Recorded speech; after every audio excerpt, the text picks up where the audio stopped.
Voici la traduction en français. Voici la nouvelle BMW EX-3, et c'est la BMW la plus importante depuis que je suis journaliste automobile. Donc, depuis assez longtemps. C'est la toute première représentante de leur nouvelle génération E-Class, qui sera progressivement introduite. La prochaine sera la remplaçante de la berline série 3. Vous ne pouvez pas encore regarder à l'intérieur, il faudra attendre un peu. Ce concept E-Class représente un changement fondamental dans la manière dont BMW va construire ses voitures. Point crucial, l'EX-3 ne partage pas sa plateforme avec un modèle à moteur thermique, contrairement à l'ancienne EX-3. Désormais, chaque BMW électrique bénéficiera d'une plateforme E-Class exclusivement dédiée aux véhicules électriques. Cela permet d'intégrer des technologies révolutionnaires, d'offrir plus d'autonomie, et cela devrait la rendre plus agréable à conduire. De plus, une grande partie des véhicules de la gamme E-Class est fabriquée à partir de matériaux recyclés, comme ces bouteilles en plastique. Est-ce que cela vous dérange? Et surtout, l'EX-3 met en avant le nouveau langage stylistique E-Class de BMW, ce qui a poussé certains internautes à réagir. Ont-ils raison, ou l'EX-3 représente-t-elle un nouvel avenir prometteur pour BMW? Découvrons-le. La première chose que je me suis dite en voyant cette voiture, c'est, vous savez quoi? De l'avant, elle ressemble vraiment au concept. N'est-ce pas? On a ici une signature lumineuse vraiment sympa, et il est possible d'avoir différentes animations d'accueil. Je vais vous en montrer quelques-unes maintenant. Ensuite, on retrouve cette calandre haricot, plus petite, qui rappelle la E-Class des années 60 et 70. Les modèles originaux E-Class étaient une gamme de berlines et de coupés sportifs BMW des années 1960. Leur grande calandre verticale était considérée comme un peu étrange à l'époque, mais malgré cela, elles ont contribué à sauver l'entreprise d'une catastrophe financière. Aujourd'hui, BMW se réinvente pour l'ère électrique et a choisi d'honorer la E-Class originale en utilisant des calandres verticales similaires sur cette EX-3. Malgré leur cadre lumineux très accrocheur, ces calandres ne sont pas là uniquement pour le style.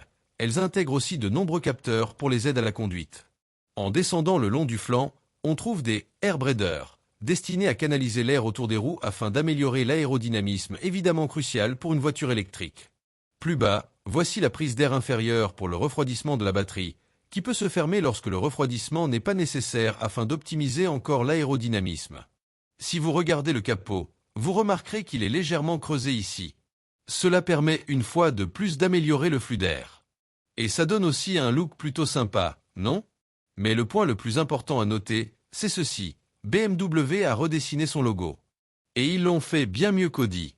Avant, on avait un contour chromé autour de l'hélice, avec des séparations également en chrome très brillant. Ici, ils ont supprimé le chrome dans l'hélice. Elle est simplement divisée par de petits segments. Ça me rappelle un peu des Lego, je ne sais pas pourquoi, mais j'aime bien. Et le chrome restant est plutôt un chrome fumé. Beau travail, les gars. Passons au profil. Les tailles de jantes en alliage vont jusqu'à... Ce sont des 21 ou des 22 pouces. 22 pouces. Ce sont des jantes de type aérodynamique, avec des inserts en plastique entre les branches pour réduire la traînée et améliorer le flux d'air. En revanche, sur le côté, je suis un peu déçu par rapport au concept, qui semblait avoir des lignes plus anguleuses. Ici, c'est un peu plus arrondi.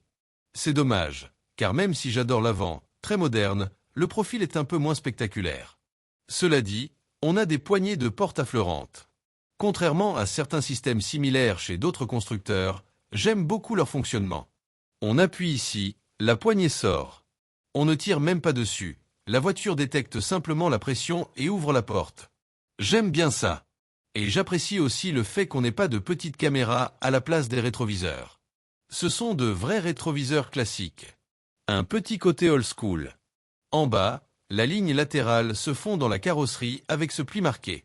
D'ailleurs, je parlais avec l'un des designers, et il expliquait que lorsqu'ils ajoutent un pli à la carrosserie, c'est un pli très net. On le voit bien au niveau des ailes arrière, ce qui lui donne une posture assez musclée. Justement, à l'arrière, vous remarquerez qu'elle a des hanches assez larges, un peu façon Porsche 911. Les gens de BMW me regardent un peu de travers parce que j'ai mentionné une marque rivale. Mais ce design ne sert pas seulement à la rendre plus cool. Apparemment, il améliore aussi l'aérodynamisme. Et il y a quelque chose de vraiment intéressant ici. Vous voyez la façon dont ces panneaux sont plus anguleux? Cela aide aussi l'aérodynamisme, car cela permet à l'air de se détacher proprement à l'arrière du véhicule. Comme à l'avant, On retrouve ici une zone creusée.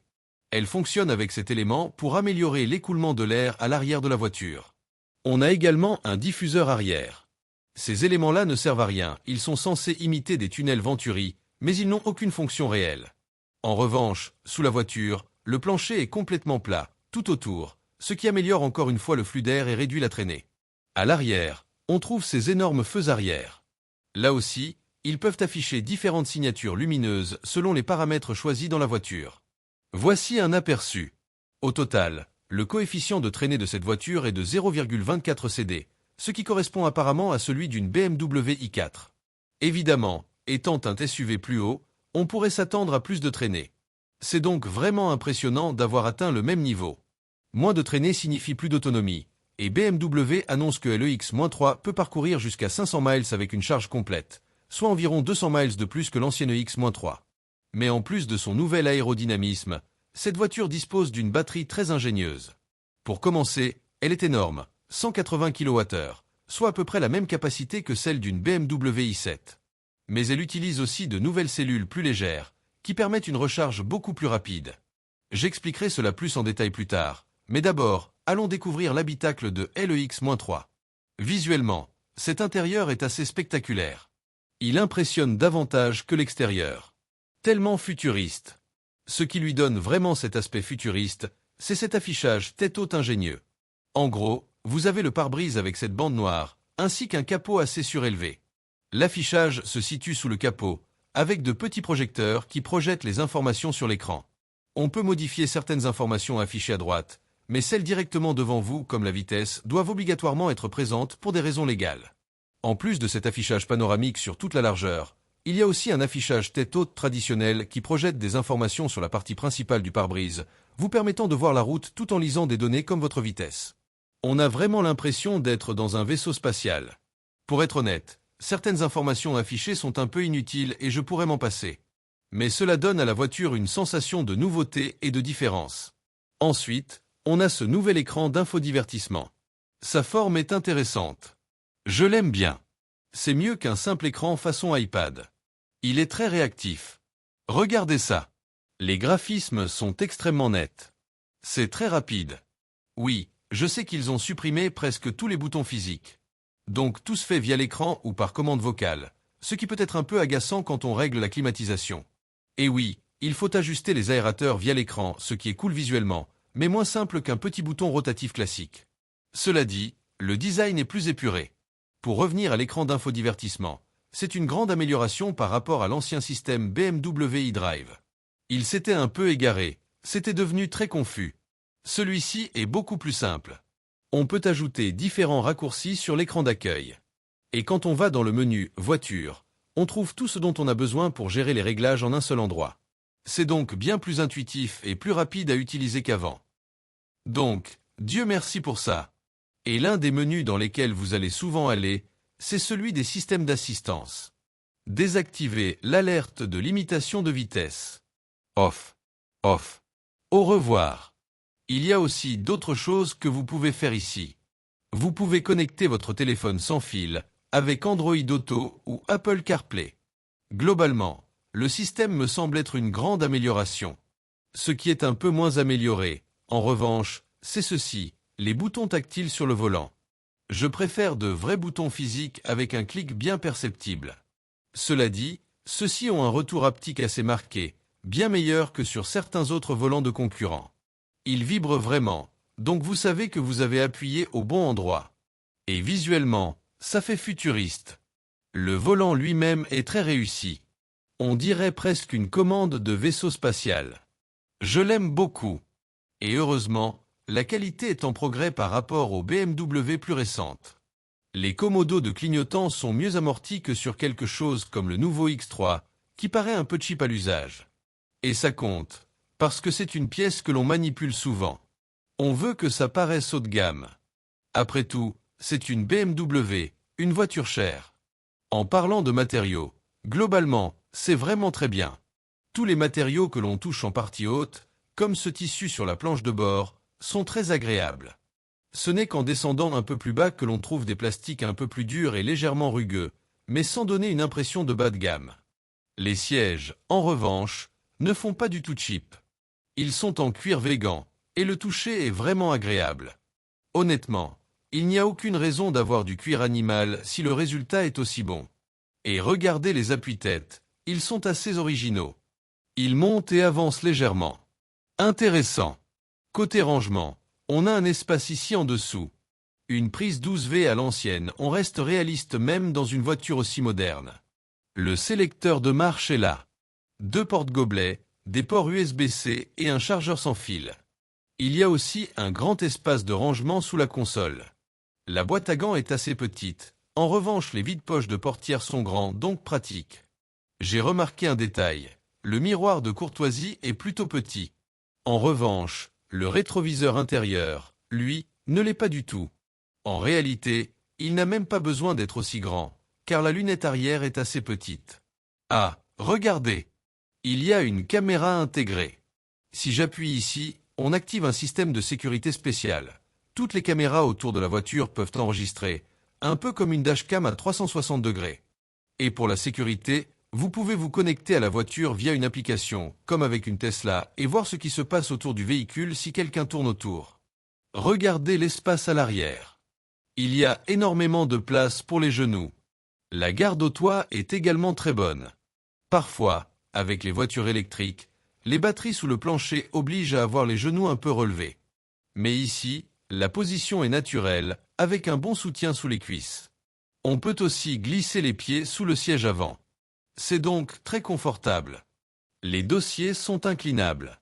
Et ici, vous avez des points d'ancrage faciles d'accès pour les sièges enfants. Comme sur beaucoup d'autres BMW, les porte-gobelets sont intégrés dans l'accoudoir central. Ah non, ça c'est l'assistant. Bon, il n'a rien dit. Les sièges sont rabattables en 3 parties. Ici en bas, on trouve la climatisation arrière. Et nous avons 2 ports USB-C. Les vides-poches de portière sont d'une taille correcte. Les vitres arrière, je suis sûr qu'elles ne descendent pas complètement. Elles doivent s'arrêter à peu près là. Un peu mieux que ce que j'imaginais, mais ce n'est toujours pas parfait. Un détail un peu étrange. Il y a ici de petits crochets pour suspendre des objets ou fixer un support pour téléphone ou tablette, mais il n'y a pas de poche au dos des sièges. Vous vous souvenez quand je disais qu'à l'arrière, on ne sent pas les genoux trop relevés comme dans d'autres voitures électriques? Une partie de l'explication vient du pack batterie. En fait, il fait partie intégrante de la structure de la voiture. Si vous regardez en dessous, c'est littéralement le soubassement du véhicule. Et au-dessus, vous voyez les points de fixation des sièges. C'est ingénieux. Et ce qu'il y a à l'intérieur de cette nouvelle batterie l'est tout autant. BMW est passé de cellules prismatiques, carrées, à des cellules cylindriques, car cela permet une densité énergétique plus élevée. Autrement dit, pour chaque litre de batterie, on peut stocker plus d'énergie. Le format cylindrique permet aussi de réduire le risque d'emballement thermique en cas de défaillance d'une cellule. Les risques de court-circuit sont très faibles, mais les réglementations imposent de limiter la puissance par sécurité. Avec des cellules carrées serrées les unes contre les autres, la chaleur peut se transmettre plus facilement en cas de problème. Les cellules cylindriques, elles, dissipent mieux la chaleur, ce qui limite fortement le risque d'incendie. BMW a également fait passer l'architecture électrique de 400 volts, comme sur la i5, à 800 volts, comme sur une Porsche Taycan. Résultat, LEX-3 peut charger jusqu'à 400 kW en courant continu, soit 2 fois plus vite que les autres BMW électriques. On peut récupérer environ 230 miles d'autonomie en seulement 10 minutes. Et ce n'est pas tout. Plusieurs adaptateurs permettent différentes fonctions. Vehicle to load, alimenter des appareils électroménagers. Vehicle to home, transformer la voiture en batterie de secours pour la maison en cas de coupure. Vehicle to grid, stocker l'électricité excédentaire des énergies renouvelables et la renvoyer au réseau aux heures de pointe. Mais qu'en est-il du coffre? Le volume est de 520 litres, soit 50 litres de moins qu'un X3. Mais attendez. Regardez ça. Est-ce que ça rentre sous le plancher? On m'a dit que oui. Oui, ça rentre parfaitement. Bien joué BMW. Les sièges arrière se rabattent. Dommage qu'il n'y ait pas de commande depuis le coffre. Une fois rabattu, le plancher est presque plat, sans rebord de chargement. Il y a des crochets d'arrimage. Et sous le capot? Oui, Il y a un frein qu'une première pour une BMW moderne, hormis l'ancienne i3. On dispose de 58 litres à l'avant. Au total, l'espace de chargement dépasse légèrement celui d'un X3. Cet espace supplémentaire est rendu possible par le nouveau système électrique de la voiture. Au lieu de nombreux modules séparés, BMW regroupe les calculateurs en 4 super cerveaux, un pour l'infodivertissement, un pour la climatisation, un pour la conduite autonome, un pour la dynamique et la stabilité. Le dernier s'appelle Heart of Joy, cœur de la joie. Il traite les données 10 fois plus vite que les systèmes actuels, ce qui devrait donner une vraie sensation BMW au volant. Côté motorisation, LEX-3 dispose de 2 moteurs électriques, un sur chaque essieu. Et comme c'est une BMW, le moteur le plus puissant est à l'arrière pour conserver la propulsion sportive. Le moteur avant peut se désaccoupler complètement lorsqu'il n'est pas nécessaire, ce qui améliore l'efficacité. Ces nouveaux moteurs sont 40% plus efficaces que les précédents, tout en coûtant 20% de moins. Puissance combinée, 470 chevaux et 645 Nm de couple. C'est plus que le X3 M50 et proche des 510 chevaux de l'ancien X3M. Le prix démarre juste en dessous de 59 000 livres sterling, soit environ 12 000 livres sterling de moins qu'un X3 M50 et près de 30 000 livres sterling de moins qu'un ancien X3M.